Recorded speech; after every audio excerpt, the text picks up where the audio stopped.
Hello mga Kadarwikans! Welcome back po dito sa Gandara sa YouTube channel. Ayan, happy Thursday evening sa atin pong lahat. Kamusta po kayo sa inyo pong mga lugar? Baha pa rin po ba sa inyo? Paday pa rin po ba ang bugso ng ulan? Malakas pa rin po ba ang ulan sa inyo? Or mahina naman? Or pa udlot-udlot lang. I hope na okay po kayo mga Kadarwikans. Napakasama ng panahon po natin. And kahit po palabas na or wala na, panay po ang buhos ng ulan. Kaya yung iba hindi po maka-recover sa pagbaha. Pati nga po dito sa amin, sa harapan namin talagang baha na rin. Pero at least hindi naman po lagpas tuhod. Anyway, shoutout po sa lahat ng mga nandito ngayon na nakikinig at nakatambay sa ating channel. Maraming salamat po sa pagtutok at pag-antabay talaga sa atin pong update para sa gabing ito. And speaking of update, ang ating nga pong pag-uusapan ay tungkol po dito sa nalalapit na anibersaryo ng Itbulaga. So, meron pong nagtatanong, no, mga Kadarwikans, kailan daw ba talaga? Kasi, noong nakaraan, 29, yung celebration ng TVJ, pero may nagsasabi na July 30 daw talaga. So, para masagot po ang mga katanungan na yan ng mga bagong Dabarkads lamang, pag-uusapan po natin at tatalakayin yan. And syempre, kung alam nyo na rin po yung kasagutan, paki-comment na rin po dyan sa baba. And eto pa, matutuloy kaya ang paglipat ng TVJ sa bagong studio tulad ng inaasahan at inaantay na matagal na ng mga Dabarkans? So, mamaya tatalakayin po natin at pag-uusapan ang lahat ng detalye patungkol dito. Kaya stay tuned lamang po kayo. But before that, sa mga di pa nakaka-subscribe dito sa ating channel, i-click nyo lang yung subscribe button at notification bell na nandyan sa baba para mag-i-updated po kayo at ma-notify every time na may bago po tayong mga reaction na videos about sa mga balitang nasasaga po natin araw-araw. So, ngayong gabi nga po, unahin nating pag-usapan ang panunupalpal ng atin pong mga TVJ defenders sa mga bashers na panay po ang tira sa Itbulaga na kinukuha po ang pagkakataong ito para po sirain at hiritan ang Itbulaga. So, from Itbulaga TVJ Defender, ito ang true na Facebook page and LMTV Entertainment, ang kasinungalingan. Nag-replay daw ang Itbulaga kanina dahil wala na daw budget para makapag-live dahil nalulugi na. Malapit na daw magsara, kagaya ng TV daw. Or kagaya ng sa tahanang pinakamasaya daw. Pero ang katotohanan, eto makinig po kayong lahat ha, lalo na sa mga bashers na nandito ngayon na nakikisilip at nakikinig sa atin. Marami tayong mga kababayan ang apektado ng baha sa Metro Manila. Kabilang na dyan ang mga staff at host ng Itbulaga na nasa TV5 Media Center nagsushow. Kaya nagdesisyon silang wala na munang live episode ngayong araw. O, diba? Basag na basag. Grabe naman, masyado naman po kang obvious ang paninira na ito sa Itbulaga. Halata naman, alam naman po nila Very obvious naman po ang reason kung bakit po replay episode lang po yung ating napanood kanina. Kahapon nga lang nire-request na yan ng atin pong may nabasa tayo kagabi, di ba? Na nire-request na replay episode na lang kaysa mag-live sila. Kasi dapat unahin ang safety ng lahat. Hindi lang po audience, kundi pati po yung mga staff and kanila pong mga host. And kanina nga po, at napakinggan naman po Kadarwikans ang hiling ng iba na sana replay episode na lang or sadyang ito po talaga ang tawag ng sitwasyon na mag-replay episode na lamang po sila. Kaya kanina, replay episode po muna ang ating napanood sa Itbulaga. Siyempre, importante pa rin po ang kaligtasan ng lahat. Yan ang pinaka-importante. About naman doon sa sinasabing may nagre-reklamo dahil replay lang kanina. Nako, for sure hindi po yan legit Dabarkads. Hindi po yan fanatic ng Itbulaga. Mga nagpapanggap lang po yan para alam nyo yun, sabihan makapailalim ba sa TVJ.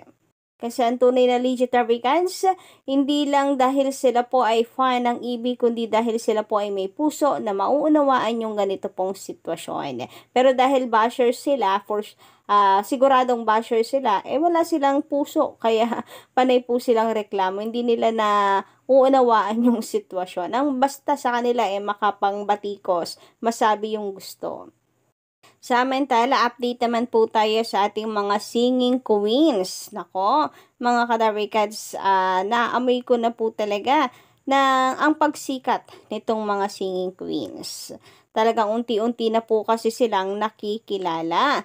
And for sure, malayo po ang mararating ng atin pong mga singing queens. Iba din talaga magpasikat ang EB, no? So, ito nga pong isang singing queen na si Casey Bueno, ay nung nakaraan na pag-uusapan na po yung tungkol sa kanyang fan. May mga fans na po siya, pag lumalabas po siya. And then ngayon, meron na naman po isang update na kung saan pinatattoo pa po yung kanyang pangalan, SQK, kung makikita nyo po dyan sa may baso. SQK, short for Singing Queen Casey. O diba, bongga, talagang unti-unti na po na nakikilala ang ating mga singing queens. Pero kayo ba guys, meron na rin po ba kayong bias sa mga singing queens? Ang mga mainers, alam ko si Anne, dahil nga sa lagi pong ginagaya ito ni Maine Mendoza, dami nga nagsasabi ko naglilihi lamang itong si Maine, ay si singing queen Anne ang kanyang pinaglilinhan. Maganda yon na para singer yung kanya pong anak. Pero sa ngayon, hopya pa po tayo kadarikaids dahil wala pang update kay Mengay kung meron na ba or nasa plano na nila ngayon ang pagkakaroon ng baby or meron po siyang struggle sa pagbubuntis.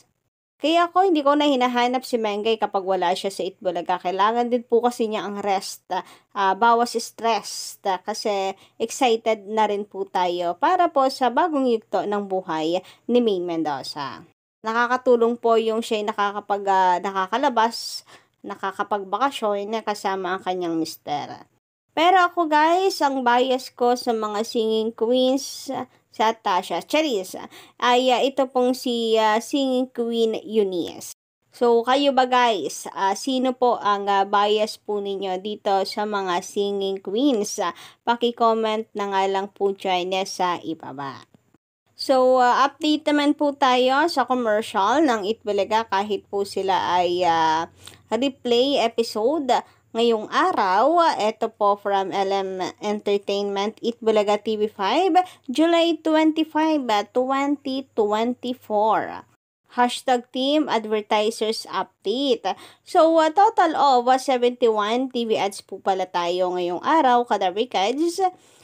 Sa Gap 1, meron po tayong 23 TV ads, Gap 2, 24 TV ads, and Gap 3 ay 24 TV ads. Isang patunay lamang po yan na kahit po replay episode tayo ngayong araw o recorded man po yan, kadarikads ay patuloy po itong sinusuportahan ng mga darikads. So, congratulations Itbulaga and more commercials, more advertisers to come pa, lalo na sa pagdating po ng anibersaryo ng Itbulaga. And para po sa kasagutan, mga kadarikads, yung kanina tinalakay po natin sa anibersaryo ng Itbulaga, ano ba po ba talaga? July 29 na July 30? It's July 30 ang pagkakalam ko guys. Sadyang minsan tumataon ng linggo kaya 29 po na isi-celebrate. Pero ang alam ko ay July 30 talaga ang anibersaryo ng Itbulaga. And hoping na ngayong anniversary po ng EB, hindi na po sila recorded. Nung nakaraan kasi recorded sila nung 44th year. And then nung kanilang first anniversary bilang kapatid or paglipat nila sa TV5, then July 1, recorded din. So sana this time ay naman po sila, live na. Anong araw po ba papatak ang July 30?